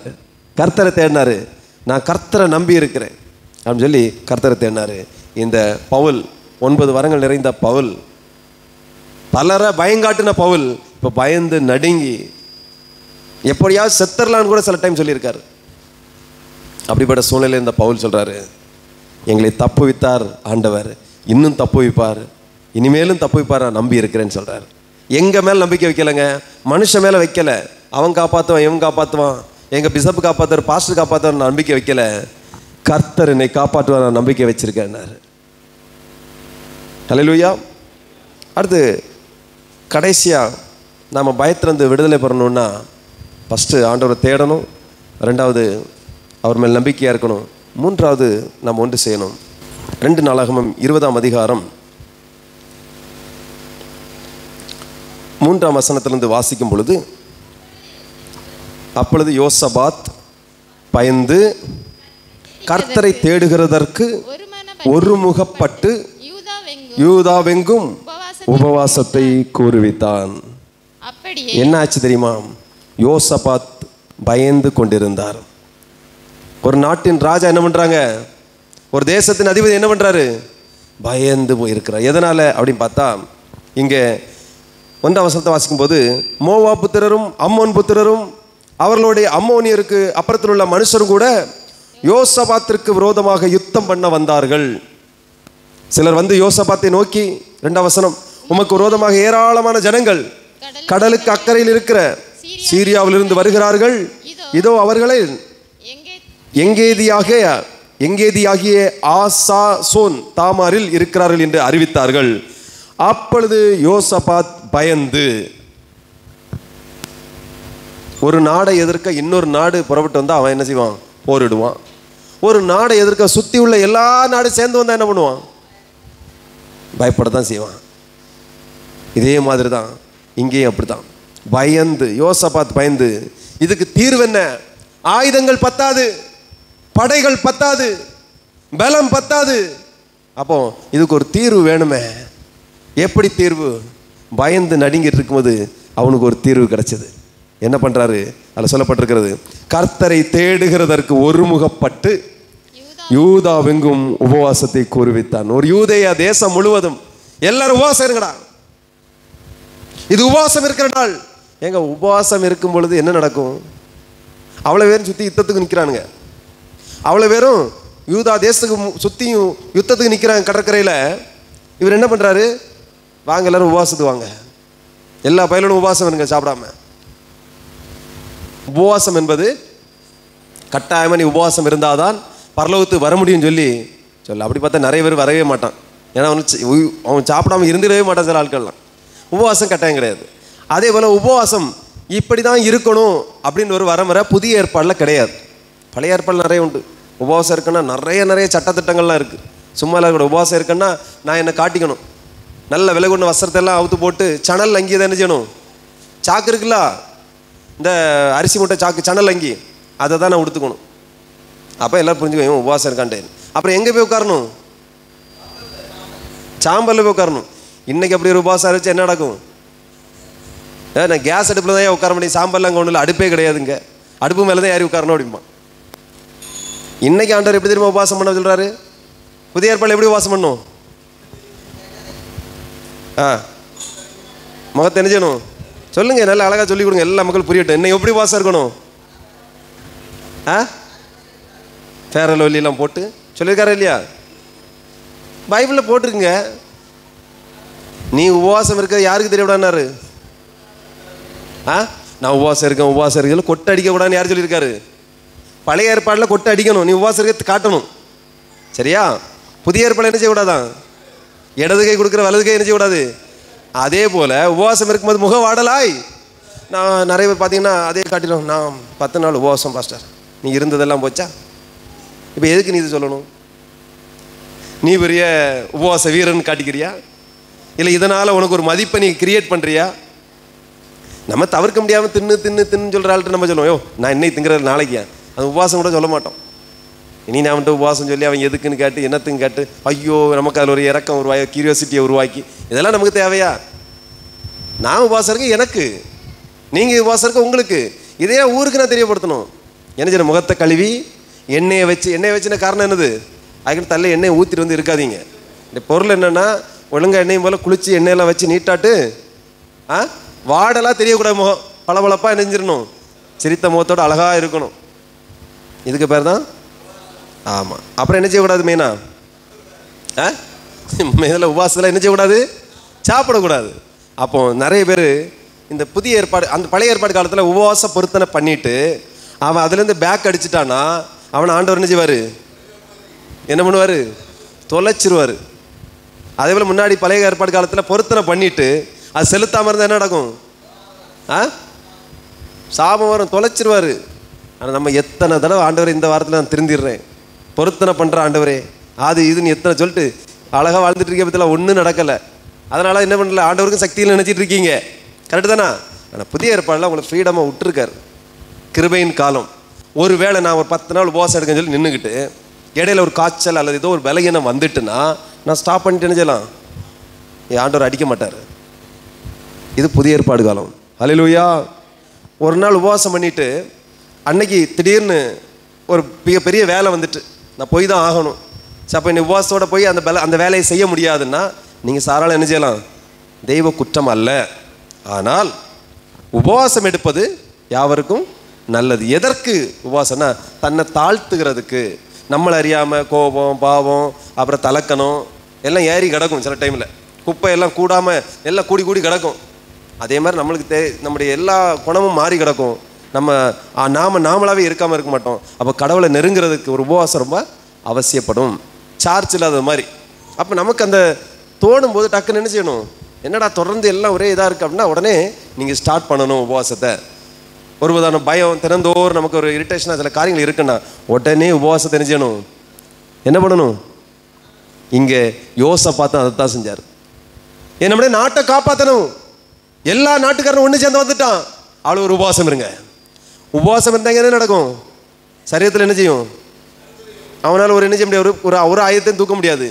ராஜா என்ன சொல்கிறாரு? உபவாசம் இருன்றாரு. நான் சொல்கிறேன், உபவாசம் இருந்தால் பலன் ஜாஸ்தி ஆகும். எத்தனை நம்புறீங்க? உபவாசம் இருந்தால் என்ன நடக்கும்? பலன் ஜாஸ்தி ஆகும். பாருங்க, நீங்கள் அந்த அதிகாரத்தை வீடுகளை போய் வாசிங்க. ஆண்டவர் அந்த சூழ்நிலைகளை அடித்து நொறுக்கிறத நீங்கள் பார்க்க முடியும். எப்படி நொறுக்கிருப்பாரு? இந்த வசனங்களை வாசிங்கன்னா அந்த ஸ்டோரியை வாசிச்சா பயங்கரமாக இருக்கும். அடித்து தகர்த்து நொறுக்கியிருப்பார். ஒரு உபவாசத்துடைய வல்லமை தேசத்தில் ஒரு பெரிய வெற்றியை கொடுத்துருப்பார் ஆண்டவர். தேவ பிள்ளைகளே, நாம் நம்பிக்கையிட்டு பயப்படுகிற நாளில் ஆண்டவரை நம்பணும், அவரை தேடணும், அப்புறம் உபவாசிக்கணும். முடியாத கட்டத்துக்கு ஒரு உபவாசத்தை போடணும். ஆண்டவர் ஒன்று சொன்னார், கட்டாயம் இல்லை. ஆனால் ஒரு பரிசேயர் ஜெபம் பண்ணுறான், ஆண்டவரே நான் வாரத்தில் 2 தரம் உபவாசிக்கிறேன் என்று சொன்னார். 2 தரம், 2 நாளும் கிடையாது. எத்தனை தரம்? 2 தரம். 2 தரம்னு என்ன அர்த்தம்? என்ன? வாரத்தில் 2 தரம். யாரு அந்த யோகியர்? ஆமாம், நிறைய பேர் இப்படி தான். நாங்கள் உபவாசிக்கிறேன், தசமம் கரெக்டாக கொடுக்குறேன், சர்ச்சுக்கு ஒழுங்காக வரேன், ஆகவே நான் யார்? பரிசுத்தவான். மனசு இல்லை, அதனாலேயே ஒரு பெருமை உண்டாகும். அதுவும் வரக்கூடாது. தாழ்த்துறதுக்கு தான் உபவாசமே எடுக்கும். இவர் அங்கே பெருமையாக ஜெபம் பண்ணிட்டு இருக்கான். ஆண்டவரே நான் அந்த பாவியை போல் அல்ல, நான் சூப்பர்மேன், நான் கரெக்டாக ஜெபம் பண்ணுறேன், கரெக்டாக சர்ச்சுக்கு வரேன், டைமுக்கு வரேன், அதை பண்ணுறேன், இதை பண்ணுறேன்னு சொல்லி அவர் அடிக்க வச்சுட்டு போகிறார். பாவி வந்தான், வெளியே வந்துட்டு, ஆண்டவரே பாவியாகி ஒழுங்காக சர்ச்சுக்கு என்ன வர முடியல, பாவியாகி என் மேல் கிருபையாயிரும் சொல்லி வாங்கிட்டு போயிட்டான். நிறைய பேர் இந்த பாவியாகிய மனுஷன் இருக்கான் பார்த்தீங்களா, இவனை வச்சு நிறைய பேர் தப்பிச்சிட்டு இருக்காங்க. அவங்களுக்கு நீ ஒரு எச்சரிக்கை பாருங்க. அவனுக்கு உள்ள வர மனசு இல்லை, அவ்வளோ மோசமான பாவி அவன். நல்லா புரிஞ்சுக்கோங்க. அவனுக்கு ஆலயத்துக்குள்ளே வர்றதுக்கே முடியாத அளவுக்கு அவன் பாவிங்கிறத அவன் உணர்ந்து உள்ள வரல. நிறைய பேர் இந்த விஷயத்தை வச்சுட்டு தான் இப்போ நம்ம இந்த வாரம் போகலன்னா என்ன, நம்ம பாவியாகிய மனுஷன் ஆண்டவர் கிருபையாக இருப்பார். ஆனால் அவர் என்ன பண்ணியிருப்பார்? டேய், நேற்று உனக்கு டைம் ஆண்டவர் நான் தந்திருந்தேன், முந்தா நேற்று உனக்கு டைம் தந்திருந்தேன், உனக்கு வாய்ப்பு இருந்து உன்னை சர்ச்சுக்கும் கூப்பிட்டாங்க, நீ போகலை. அவன் கூச்சப்பட்டாங்க நின்னான், அவன் சர்ச்சுக்கு போக கூச்சப்பட்டு நின்னான். ஆனால் உனக்கு டைம் இருந்து நீ சர்ச்சுக்கு போகக்கூடிய ஆள், நீ ஏன் ஒழுங்காக போகலன்னு சொல்லி உங்கள் மேலே ஜட்ஜ்மெண்ட் வரும். ஒரு சின்ன பயங்கட்டு நான் காட்டுறேன், கண்டிப்பாக வரும், கேள்வி கேட்பாரு. அதனால் அதை மாதிரி சொல்லி தப்பிச்சுக்காதீங்க. அப்போ வாரத்துக்கு 2 தடவை உபவாசிக்கிறேன்னு சொன்னோடனே ஆண்டவர் என்ன சொன்னா தெரியுமா? நமக்கு டைம் இல்லாத வசனங்கள் எல்லாம் உங்களுக்கு தெரிஞ்ச விஷயம், நான் உங்களுக்கு குயிக்காக சொல்லிடுறேன். சதுசேயர் அவர்களின் நீதியை காட்டிலும் உங்கள் நீதி அதிகமாயிராவிட்டால் பரலோக ராஜ்யத்தில் பிரவேசிக்க முடியாது. பரிசேயர் சதுசேயரோட நீதி என்னன்னு பார்த்தீங்களா? வாரத்தை 2 தரம் உபவாசிக்கிறது, 10ல் 1 காணிக்க கொடுக்கறது, சர்ச்சு ஆக்டிவிட்டீஸ் எல்லாம் கரெக்டாக இருக்கிறது, இதுதான் கரெக்ட் டைமுக்கு சர்ச்சுக்கு வர்றது, முழங்கால் போட்டே தான் ஜெபிப்பார்கள், கரெக்டாக எல்லா ரூல் அண்ட் ரெகுலேஷன் கரெக்டாக இருப்பாங்க. ஆனால் ஆண்டவர் சொன்ன இவங்க நீதியை விட உங்கள் நீதி அதிகமாக இருக்கணும்னாரு.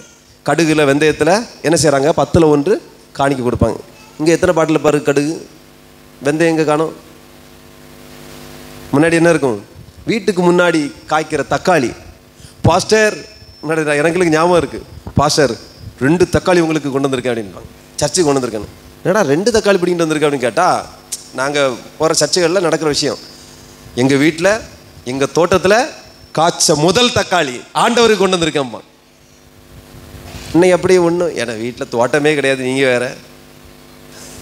வீட்டில் என்ன இல்லை? பாத்திரம் கழுவி விடுற தண்ணியும் இல்லை, ஒரு தோட்டம் உருவாகும்.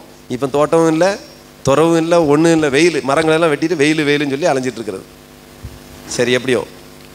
அப்போ அவர்களை காட்டில் நீதி உங்களுக்கு கூடுதலாக இருக்கணும்னு அர்த்தம் என்னென்னா, அவன் செய்கிறத விட நீ அதிகமாக செய்யணும் என்பதான் அர்த்தம். இப்போ வாரத்தில் 2 தரம் சொல்லும் பொழுது 2 நேரம், ஒன்லி அது காலையில் இருக்கலாம், இல்லை மத்தியானம் இருக்கலாம். வாரத்தில் 2 தரம்னா ஒரு வாரத்தில் 2 நாளில் ஒரு தடவை சாப்பிடாமல் இருப்பான். எத்தனை புரியுது? சனிக்கிழமை உபவாச கூட்டம்னு எத்தனை பேர் வரீங்க? அல்லேலூயா. நம்ம சர்ச்சில் சனிக்கிழமை உபவாச கூட்டம்னு ஒன்று உண்டு. எத்தனை பேர் வரீங்க? அல்லேலூயா. சரி, அந்த உபவாச கூட்டத்துக்கு எத்தனை பேர் சாப்பிடாமல் வந்திருக்கீங்க இது வரைக்கும்? கை தூக்காண்டா. ஏன்னா ஒருத்தர் ஒரு பிரச்சனை இருக்கும், கட்டாயம் இல்லை, விஷயம் சொல்ல வர. அந்த சனிக்கிழமை உபவாச கூட்டம்னா என்ன அப்படின்னு பார்த்தா, காலையில் சாப்பிடாம வந்து மத்தியானம் 1 மணிக்கு ஒரு கட்டு கட்டிட்டு போகிறது தான் உபவாசம். இதுக்கு பேர் என்னது? இந்த கூட்டத்துக்கு பேர் என்னது? உபவாச கூட்டம். நாங்கள் வாரம் ஃபுல்லாக ஞாயிற்றுக்கிழமை சாப்பிட்றது கிடையாது. காலையில் ஒரு வாரம் ஆண்டவர் அஞ்சலும் சாப்பிட்றது கிடையாது. ஊழியத்தை முடிச்சுட்டு தான் சாப்பிடுவோம். சனிக்கிழமை அதில் ஒரு நாள் சாப்பிடுவோம். விலகினப்பட்டு ரொம்ப முடியாது மாத்திரை எடுத்தே ஆகணும். அன்னைக்கு மாத்திரைக்காண்டி சாப்பிடுவோம். கேட்டு பாருங்க, ஞாயிற்றுக்கிழமை பொங்குறதே கிடையாது, சனிக்கிழமை பொங்குறதே கிடையாது. காலையில் இந்த பிள்ளைகள் மட்டும் ஏதாவது ஒன்று வாங்குறது, இல்லைன்னா ஏதாவது ஒன்று அவசரமாக செஞ்சு கொண்டு வரது. ஆனால் உபவாசம்னா என்ன? 2 நேரம்னா 2 தரம்னா வாரத்தில் 2 தரம், ஒரு நாள் காலையில், இன்னொரு நாள் மத்தியானம், ஏதோ ஒன்று 2 தடவை யார் இந்த பரிசேர் பண்ணாங்க. அவர்களை காட்டிலும் அதிக நீதி என்றால் நாம் எத்தனை தரம் இருக்கணும்னா 3 தரம் இருக்கணும். வாரத்தில் எத்தனை நேரம் இருக்கணும்? 3 தரம் இருக்கணும். இப்போ நான் சொல்லுவேன் பெஸ்ட் ஐடியா, காலை, மாலை, இரவு. எத்தனை நேரம் ஆச்சு? இருக்க முடியுமா? இருக்கலாம். 24 hours ஒரு நாள், வாரத்தில் ஒரு நாள் இருந்தீங்கன்னா உங்கள் வாழ்க்கையே மாறிடும். குடல் அல்சர் உள்ளவங்க, வயிற்றில் பிரச்சனை இருக்காங்க, போய் உட்காந்துடாதீங்க தயவுசெய்து. உட்காரவே கூடாது. அப்புறம் டாக்டர்கிட்ட போனோம், டாக்டர் முதல் கேட்பான், உங்கள் சர்ச்சு பாஸ்டர் எவ்வளோ இல்லைன்னு கேட்பான். தண்ணி குடிக்காமல் உபவாசம் இருக்க சொன்னானா அப்படின்னு கேட்பான். நிறைய பேர் கட்டாயப்படுத்தி உபவாசம் எடுக்குவாங்க. நான் இருக்கேன்னு நீங்கள் இருக்கக்கூடாதுங்க, நீங்கள் இருக்கீங்க மற்றவங்க இருக்கக்கூடாது. அவனுக்கு தேவைன்னா இருக்கணும். அவனோட உடம்பு ரொம்ப முக்கியமாக பார்த்துக்கணும். ஆப்ரேஷன் பண்ணி அங்கே படுத்து கிடப்பான், அவன் உபவாசம் சொல்லி ஜவுக்கு சொல்ல முடியுமா? முட்டாள்தனம் இல்லை, அறிவில்லை நமக்கு. எத்தனை புரியுது நான் சொல்கிறது? மாத்திரை எடுக்கிறவங்க, உடம்பு சரியில்லாதவங்க, வயசானவங்க எடுக்க வேண்டிய அவசியம் இல்லை. இன்னும் சொல்ல போனால் புதிய ஏற்பாடில் உபவாசமே அவசியம் இல்லை, கட்டாயம் இல்லை. அவசியம் இல்லைங்கிற கட்டாயம் இல்லை, தவறாக எடுத்துக்கூடாது. உபவாசம் என்பது ஆண்டவர் கட்டாயத்தில் கொண்டு வரல லிஸ்ட்டில். கட்டாயம் புதிய ஏற்பாடில் ஒன்று, ஒருத்தன் ஆவியினாலும் ஜலத்தினாலும் என்ன செய்யணும்? பிறந்திருக்க வேண்டும், பரிசுத்தமாய் வாழ. இதெல்லாம் தான் கட்டாயம். இதெல்லாம் கண்டிப்பாக கிறிஸ்தவனாகணும்னா அவன் பரிசுத்தமாக இருக்கு. கிறிஸ்தவனாக வாழணும், பல்லவத்துக்கு போனால் பரிசுத்தம் வேணும், வேறு எந்த சர்டிஃபிகேட்டும் தேவையில்லை. ஸோ கிறிஸ்துவுக்குள் அன்பானவர்களே, ஆகவே இந்த கடைசியான ஆப்ஷன், நம்ம பயத்திலிருந்து விடுதலை பண்ணணும்னா உபவாசம் இருக்கணும். முடியவே இல்லை பிரதர், ஒரே போராட்டம். லாஸ்ட்டாக யாருக்கும் அட்வைஸ் பண்ணேன், ஒரு 2 வாரத்துக்கு முன்னாடி யாரோ கேட்டாங்க பிரச்சனை, ஏம்மா நீ வாரத்தில் 1 நாள் உபவாசம் போட்டு இருந்துட்டு, சின்ன பிள்ளை தானே இருந்து ஜோம் பண்ணு. இப்போ அவங்க உபவாசம் இருந்துருப்பாங்கன்னு நினைக்க, ஆளை காணல. உண்மையிலே காணும்.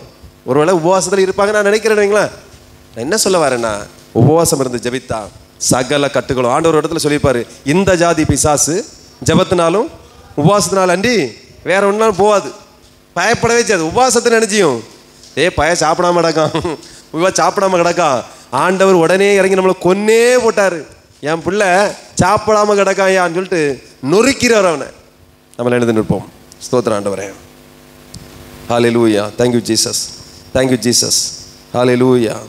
அப்படியே யூத ஜனங்கள் 4ஆம் வசனம், கர்த்தரிடத்திலே சகாயம் தேட கூடினார்கள். அன்றைய தினம் வேதம் சொல்கிறது 4ஆம் வசனம் 2 நாளாகமம் 24. அப்படியே யூதா ஜனங்கள் கர்த்தரிடத்திலே சகாயம் தேட கூடினார்கள். யூதாவில் உள்ள எல்லா பட்டணங்களிலும் இருந்து அவர்கள் கர்த்தரை தேட வந்தார்கள். வேதம் தெளிவா சொல்றது, யூதாவிலிருந்து எல்லா பட்டணங்களில் இருந்தும் அவர்கள் கர்த்தரை தேட வந்தார்கள். அப்பொழுது யோசபாத் கர்த்தருடைய ஆலயத்திலே புது பிரகாரத்து முகப்பிலே யூதா ஜனங்களும் எருசலேமும் கூடி சபை நின்று ஜெபம் பண்ண ஆரம்பித்தார்கள். வேதம் சொல்கிறது 6ஆம் வசனம், எங்கள் பிதாக்களின் தேவனாகிய கர்த்தாவே, பரலோகத்தில் இருக்கிற நீர் அல்லவோ தேவன், தேவரீ ஜாதிகளுடைய ராஜ்யங்களை எல்லாம் ஆளுகிறவர். உம்முடைய கரத்திலே வல்லமையும் பராக்கிரமும் இருக்கிறது. ஒருவரும் உம்மோடு எதிர்த்து நிற்க கூடாது. கரங்களை தட்டி ஹல்லேலூயா.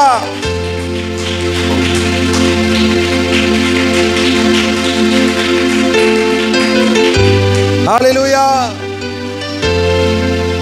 யோசபாத்தும் தேச பட்டணத்து ஜனங்களும் ஜெபம் பண்ண ஆரம்பித்தார்கள். எங்க வந்து ஆலயத்தில் வந்து ஜெபிக்க ஆரம்பித்தார்கள் சொல்லப்பட்டிருக்கிறது. ஹல்லேலூயா. ஜெபிக்கலாம் எல்லாரும் கண்களை மூடி. கட்டுகள் அறுக்காமல் அறுபடாமல் இருக்குமோ? எரிகோ கோட்டையை தகர்ந்து விழுந்தது. என் தேவாதி தேவன் கண் அசைத்தால் போதும் உலகமே கதிகலங்கி போய்விடும். உங்களுக்கு எதிராய் ஒரு வழியாய் வருகிறவர்கள் 7 வழியாய் திரும்பி போவார்கள். தேவ பிள்ளைகளுக்கு எதிராய் எவன் வந்தால் நிற்கவே முடியாது என்று என் கர்த்தர் சொல்லுகிறார். கர்த்தர் சொல்லுகிறார், நீ பட்டினியா இருப்பேனா அவர் பார்த்துட்டு சும்மாவே இருக்க மாட்டார்.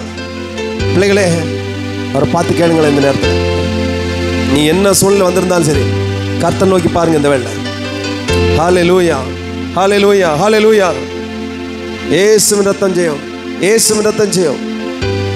சங்கீதக்காரர் சொல்றாரு, நான் பயப்படுகிற நாளில் உம்மை நம்புவேன். தேவனை முன்னிட்டு உம்முடைய வார்த்தையை புகழுவேன். தேவனே நம்பி இருக்கிறேன், நான் பயப்படேன். மாம்சமானவன் எனக்கு என்ன செய்வான்? கரங்களை தட்டி yes yes yes yes yes yes ஹல்லேலூயா. கரங்களை தட்டி தட்டி தட்டி. மாம்சமானவன் என்ன செய்ய முடியும்? பயம் என்ன செய்யும்? வேதனை என்ன செய்யும்? சூழ்நிலைகளை என்ன செய்யும்? என்னை எந்த ஒரு வாதையும் அணுகாது. பயப்படாதீங்க. கர்த்தரை நம்பிருங்க, கர்த்தரை தேடுங்க, உபவாசம் இருங்க. கர்த்தர் உங்களை கண்கலங்காமல் பாதுகாப்பார். ஹல்லேலூயா, ஹல்லேலூயா. காக்கும் கரங்கள் உண்டெனக்கு காத்திடுவா கிருபையாலே. காக்கும் கரங்கள் உண்டெனக்கு காத்திடுவா கிருபையாலே. அல்லேலூயா பாடி பாடி அலைகளை நான் தாண்டிடுவேன். அல்லேலூயா பாடி பாடி அலைகளை நான் தாண்டிடுவேன். நம்புவேன் இயேசுவை, நம்புவேன் இயேசுவை, நம்புவேன்.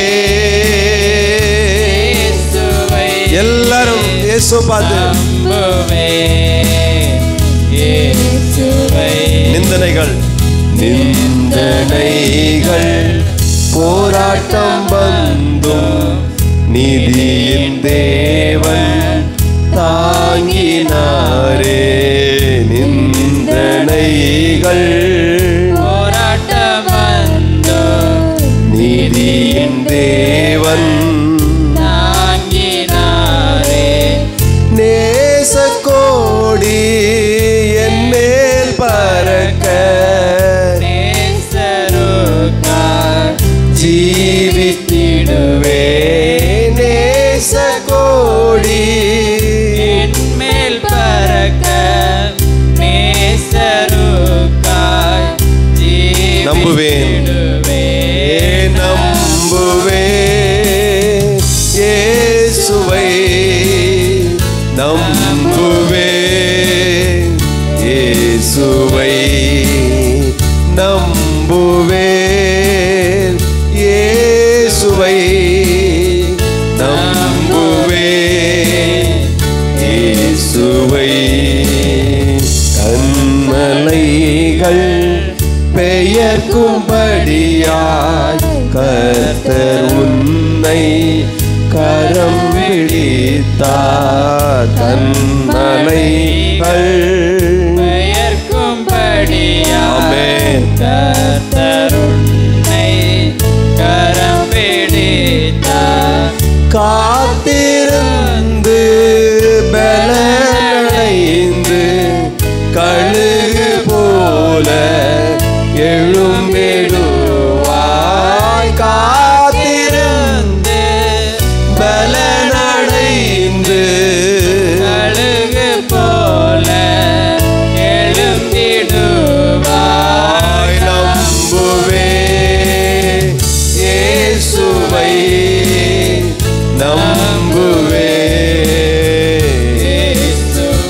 ஏசப்பா நம்புவே. Thank you Jesus. இயேசுவை அத்திமரம் துளிர் விடாமல் ஆட்டு மந்தை முதலற்றாலும் அத்திமரம் துளிர் விடாமல் ஆட்டு மந்தை கர்த்தருக்கு காத்திருப்போம் வெட்கப்பட்டு போவதில்லை. கர்த்தருக்கு காத்திருப்போர் வெட்கப்பட்டு போவதில்லை. நம்புவே இயேசுவை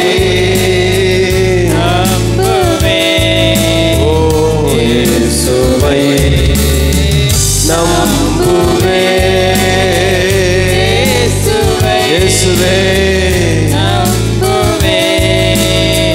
இயேசுவை நம்புவே. ஆமென். இயேசப்பா நம்புவே. இயேசுவை கரங்களை தட்டி நம்புவே. இயேசுவை நம்புவே. இயேசுவை நான் பயப்படுகிற நாளில் உம்மை நம்புவேன். நல்ல ஆண்டவரே, இந்த வேளையில கூட நம்முடைய பிள்ளைகள் கர்த்தரை நம்பி கர்த்தரை தேடி உபவாசம் இருந்து விடுதலை பெற்றுக்கொள்ள கிருபை செய்வீராக.